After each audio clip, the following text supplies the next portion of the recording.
This is LENOVO Yoga Tab 11, and in today's video I would like to demonstrate that you can make sure that your tablet is 100% original.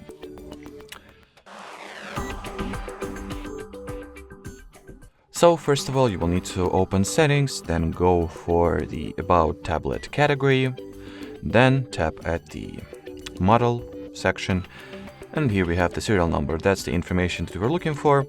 So first of all, you gotta compare the serial number that is written over here with the serial number that is you have pointed out at the box. So as you can see, it corresponds 1P2ZY6, 1P2ZY6, yep. And well, at this point you're more or less golden to know that you've gotten the original product. But as additional measure of, being sure, you can flip the device, look at its back part,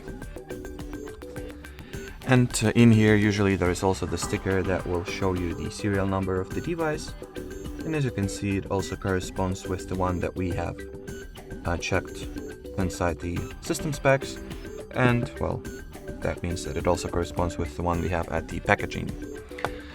So that will be more or less it, guys. Thanks for watching, thanks for your attention, and bye bye.